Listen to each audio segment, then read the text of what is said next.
Welcome to लक्ष्य सेतु। आज है 26 दिसंबर और 26 दिसंबर से करंट अफेयर्स के जितने भी क्वेश्चन बनेंगे आज हम इस वीडियो में डिस्कस करेंगे। तो चलिए स्टार्ट करते हैं।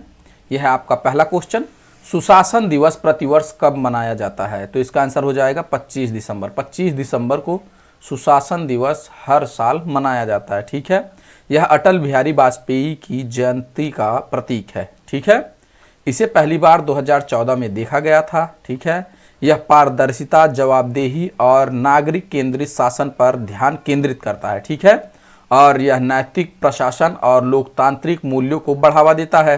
ठीक, और श्री वाजपेयी जी ने 3 बार प्रधानमंत्री के रूप में कार्य किया और उनकी विरासत भारत के शासन सुधारों का मार्गदर्शन करती आ रही है। ठीक है, तो चलिए आगे बढ़ते हैं। दिसंबर 2025 से अभी तक के जितने भी इंपॉर्टेंट डेज बीते हुए हैं उन पे हम लोग एक नज़र डाल लेते हैं। तो 1 दिसंबर को विश्व एड्स दिवस, बीएसएफ स्थापना दिवस, नागालैंड राज्य दिवस मनाया गया। 2 दिसंबर को अंतर्राष्ट्रीय दास्तां उन्मूलन दिवस, राष्ट्रीय प्रदूषण निवारण दिवस और विश्व कंप्यूटर साक्षरता दिवस मनाया गया। 3 दिसंबर को राष्ट्रीय विकलांग दिवस, 4 दिसंबर को अंतर्राष्ट्रीय चीता दिवस, भारतीय नौसेना दिवस और अंतर्राष्ट्रीय बैंक दिवस मनाया गया। ठीक है, तो 5 दिसंबर को विश्व मृदा दिवस, अंतर्राष्ट्रीय स्वयंसेवक दिवस मनाया गया। 6 दिसंबर को महापरिनिर्वाण दिवस, राष्ट्रीय माइक्रोवेव ओवन दिवस मनाया गया। 7 दिसंबर को सशस्त्र सेना झंडा दिवस, अंतर्राष्ट्रीय नागरिक उड्डयन दिवस मनाया गया। 9 दिसंबर को अंतर्राष्ट्रीय भ्रष्टाचार विरोधी दिवस और 10 दिसंबर को अंतर्राष्ट्रीय मानवाधिकार दिवस मनाया गया। 11 दिसंबर को यूनिसेफ दिवस और अंतर्राष्ट्रीय पर्वत दिवस मनाया गया। 12 दिसंबर को अंतर्राष्ट्रीय सार्वभौमिक स्वास्थ्य कवरेज दिवस मनाया गया। 14 दिसंबर को राष्ट्रीय ऊर्जा संरक्षण दिवस मनाया गया। 15 दिसंबर को अंतर्राष्ट्रीय चाय दिवस मनाया गया। 16 दिसंबर को राष्ट्रीय विजय दिवस मनाया गया और 18 दिसंबर को अल्पसंख्यक अधिकार दिवस और अंतर्राष्ट्रीय प्रवासी दिवस मनाया गया। ठीक, और 19 दिसंबर को गोवा मुक्ति दिवस, 20 दिसंबर को अंतर्राष्ट्रीय मानव एकजुटता दिवस मनाया गया। 21 दिसंबर को विश्व ध्यान दिवस और विश्व साड़ी दिवस मनाया गया। 22 दिसंबर को राष्ट्रीय गणित दिवस और 23 दिसंबर को किसान दिवस। उसके बाद 24 दिसंबर को राष्ट्रीय उपभोक्ता दिवस मनाया गया। ठीक है, तो ये रहे 2025 के अभी तक के इम्पॉर्टेंट डेज, इसे आप लोग याद कर लेंगे। अगर वीडियो आप लोगों को अच्छी लग रही है तो चैनल को लाइक, शेयर, सब्सक्राइब जरूर करिए।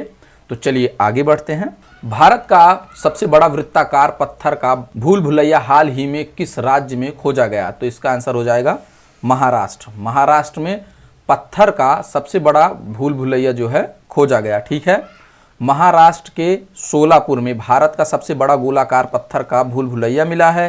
ठीक, और इसका इतिहास लगभग 2000 वर्ष पूर्व अनुमानित है। ठीक है, और इसमें 15 संकेंद्रित पत्थर के घेरे हैं जो भारत में सबसे अधिक है। ठीक, और ये सातवाहन राजवंश से संबंधित है। ठीक है, और इससे भारत और रोमन समाज के बीच मजबूत व्यापार और सांस्कृतिक संपर्क का संकेत मिलता है।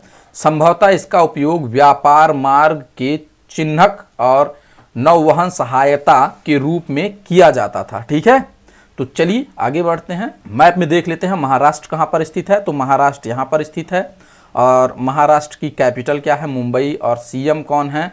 देवेंद्र फडणवीस जी। और गवर्नर कौन है? सीपी राधाकृष्णन जी। ठीक है, यहाँ की कुछ रामसर साइट्स हैं उनको हम लोग देख लेते हैं। तो सबसे पहला है लोनार झील जो कि बुलढाल में स्थित एक अनोखी क्रेटर झील है। ठीक है, ये एक रामसर साइट है। ठीक है, नंदुर मधवेश्वर जो है नासिक में स्थित है। ठीक है, एक प्रमुख पक्षी अभ्यारण्य है जो कि महाराष्ट्र का पहला रामसर स्थल है। ठीक है, और ठाणे क्रीक, ठीक है, मुंबई के पास एक महत्वपूर्ण मुहाना है जो राजहंसों के लिए जाना जाता है। ये भी एक महत्वपूर्ण रामसर स्थल है महाराष्ट्र का। ठीक है, तो आप लोग इसे याद रखिएगा। चलिए आगे बढ़ते हैं। वर्ष 2036 तक किस देश ने चंद्रमा पर न्यूक्लियर पावर प्लांट बनाने की घोषणा की है? तो इसका आंसर हो जाएगा रूस। ठीक है, साल 2036 तक मून पर न्यूक्लियर पावर प्लांट बनाने की घोषणा रूस ने की है, जिसके लिए उसकी सरकारी अंतरिक्ष एजेंसी रोसकोस्मोस ने एरोस्पेस कंपनी के साथ एक समझौता किया है ताकि अपने चंद्र मिशनों और रूस चीन संयुक्त अनुसंधान स्टेशन को ऊर्जा मिल सके। ठीक है, तो चलिए आगे बढ़ते हैं। मैप में देख लेते हैं रसिया कहाँ पर स्थित है। तो रसिया यहाँ पर स्थित है। ठीक है, और रसिया की कैपिटल क्या है? मॉस्को। और करेंसी क्या है? Russian rouble. और प्रेसिडेंट कौन है? व्लादिमीर पुतिन जी। ठीक है, तो चलिए आगे बढ़ते हैं। सलीम अहमद को किस संगठन का अध्यक्ष और प्रबंध निदेशक नियुक्त किया गया है? ठीक है, तो इसका आंसर हो जाएगा रेल विकास निगम लिमिटेड का। ठीक है, रेल विकास निगम लिमिटेड का सीएमडी किसे नियुक्त किया गया है? सलीम अहमद जी को नियुक्त किया गया है। ठीक है, तो चलिए आगे बढ़ते हैं। निम्न में से किसे ओडिशा की पहली महिला मुख्य सचिव नियुक्त किया गया है? ठीक है, तो इसका आंसर हो जाएगा अनु गर्ग जी को। अनु गर्ग जी को ओडिशा की पहली महिला मुख्य सचिव नियुक्त किया गया है। ठीक है, तो चलिए आगे बढ़ते हैं। खेलो इंडिया ट्राइबल गेम्स के आधिकारिक शुभंकर का नाम क्या है? ठीक है, तो इसका क्या आंसर हो जाएगा? मोरवीर। ठीक है, खेलो इंडिया ट्राइबल गेम्स विशेष रूप से आदिवासी एथलीट के लिए समर्पित है। ठीक है, इसका पहला संस्करण 14 फरवरी 2026 को छत्तीसगढ़ में शुरू होगा। ठीक है, और मोरवीर शुभंकर आदिवासी गौरव और साहस का प्रतीक है। शीर्ष खिलाड़ियों को 8 साल तक प्रतिवर्ष 5 लाख रुपए की छात्रवृत्ति मिलती है। ठीक है, ये खेल राष्ट्रीय महत्व के आयोजन खेलो इंडिया योजना के अंतर्गत संचालित होता है। ठीक है, तो चलिए आगे बढ़ते हैं अगले क्वेश्चन की तरफ। आकाश नेक्स्ट जनरेशन आकाश एनजी मिसाइल प्रणाली किस संगठन द्वारा विकसित की गई है? तो इसका आंसर हो जाएगा रक्षा अनुसंधान विकास संगठन DRDO द्वारा। ठीक है, DRDO ने आकाश नेक्स्ट जनरेशन मिसाइल प्रणाली के उपयोगकर्ता मूल्यांकन परीक्षण सफलतापूर्वक संपन्न कर लिया है। ठीक है, और आकाश एनजी DRDO द्वारा विकसित और भारत डायनेमिक्स लिमिटेड द्वारा निर्मित एक आधुनिक सतत से वायु में मार करने वाली मिसाइल SAM रक्षा प्रणाली है। ठीक है, इसे दुश्मन के हवाई हमलों में महत्वपूर्ण क्षेत्र की रक्षा के लिए डिजाइन किया गया है। यह आकाश मिसाइल का उन्नत संस्करण है। इसमें स्वदेशी radio frequency Sikar, dual plus solid rocket motor और कमांड कंट्रोल और कम्युनिकेशन सिस्टम के साथ पूरी तरह से स्वदेशी राडार का उपयोग किया गया है। ठीक है, तो चलिए आगे बढ़ते हैं। कोलम्बोला की एक नई प्रजाति नीलस सिक्किमेंसिस हाल ही में किस राज्य में खोजी गई है?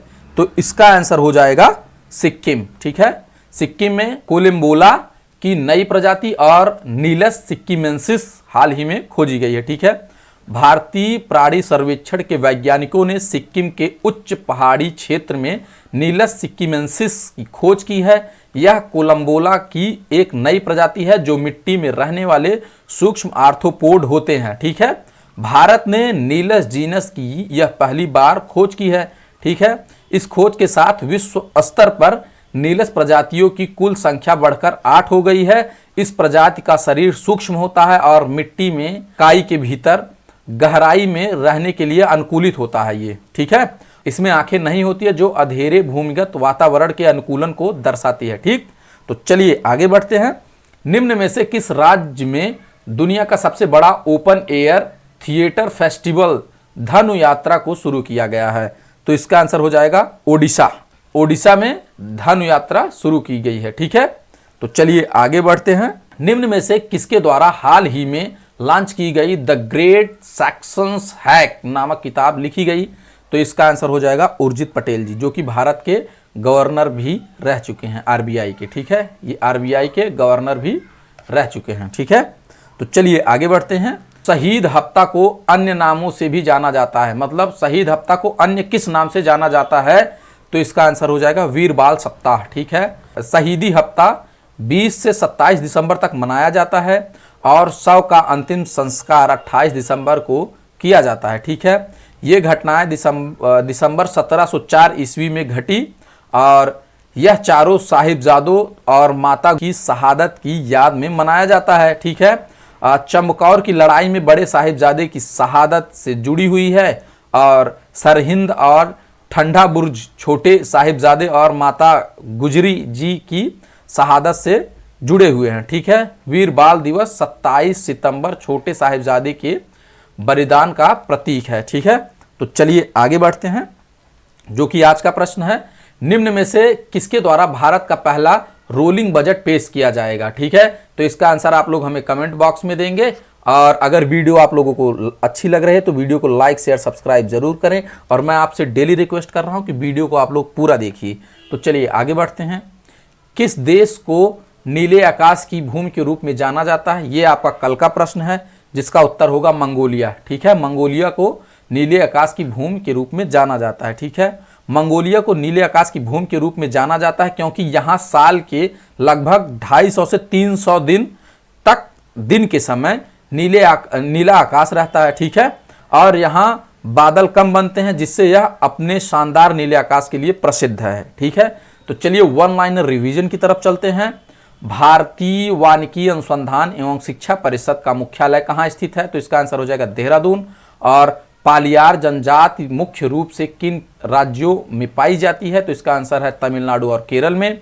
वर्ष 2025 और 26 में दुनिया के सर्वश्रेष्ठ खाद्य शहर के रूप में नंबर 1 स्थान पर कौन सा शहर रहेगा, तो इसका आंसर है नेपल्स। और निम्नलिखित में से कौन सा राष्ट्रीय विज्ञान पुरस्कार के अंतर्गत आने वाली श्रेणी में नहीं है, तो इसका आंसर हो जाएगा विज्ञान भूषण। ठीक है, मंगल ग्रह के वायुमंडल और वाष्पशील विकास मिशन को किस अंतरिक्ष एजेंसी द्वारा लॉन्च किया जाएगा, तो इसका आंसर है राष्ट्रीय वैमानिकी अंतरिक्ष प्रशासन। ठीक है, नासा के द्वारा माविन नासा के द्वारा लॉन्च किया जाएगा। ठीक है, और वित्तीय धोखाधड़ी जोखिम संकेत किस संगठन द्वारा शुरू किया गया था, तो इसका आंसर है दूरसंचार विभाग। ठीक है, स्वास्थ्य केंद्रीय मंत्री ने मेडिटेक इनोवेटर्स को तंबाकू बनाने के लिए कौन सा पोर्टल लॉन्च किया है, तो इसका आंसर हो जाएगा मेडटेक मित्र।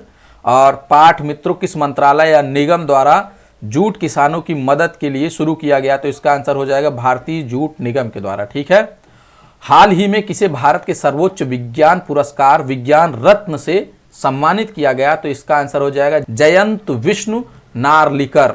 ठीक है, कौन है, जयंत विष्णु नार्लिकर। ठीक है, प्रधानमंत्री नरेंद्र मोदी द्वारा किस शहर में राष्ट्र प्रेरणा स्थल का उद्घाटन किया जाएगा, तो इसका आंसर हो जाएगा लखनऊ। और पृथ्वी की निचली कक्षा में दुनिया के सबसे बड़े वाणिज्यिक संचार उपग्रह ब्लूबर्ड ब्लॉक 2 को किसने लॉन्च किया, तो इसका आंसर हो जाएगा इसरो। और राष्ट्रीय महिला आयोग NCW ने युवाओं को भारत में महिलाओं के सामने आने वाली समस्याओं पर रिसर्च करने और उनके समाधान सुझाने के लिए कौन सी फेलोशिप शुरू की है, तो इसका आंसर हो जाएगा शक्ति स्कॉलर्स। ठीक है, भारत के उपराष्ट्रपति CP राधाकृष्णन द्वारा लॉन्च की गई सनातन संस्कृति की अटल दृष्टि नामक किताब को किसने लिखा है, तो इसका आंसर हो जाएगा वासुदेव देवनानी ने। ठीक है, वासुदेव देवनानी ने कौन सी बुक लिखी है, सनातन संस्कृति की अटल दृष्टि। ठीक है, और भ्रष्टाचार के खिलाफ संयुक्त राष्ट्र कन्वेंशन के सदस्य देशों का 11वां सम्मेलन किस देश में आयोजित किया गया है, तो इसका आंसर हो जाएगा कतर। और किस राज्य सरकार ने 2025 से 30 लिए 7 निश्चय 3 कार्यक्रम को मंजूरी दी है, तो इसका आंसर हो जाएगा बिहार। ठीक है, thanks for watching, please subscribe.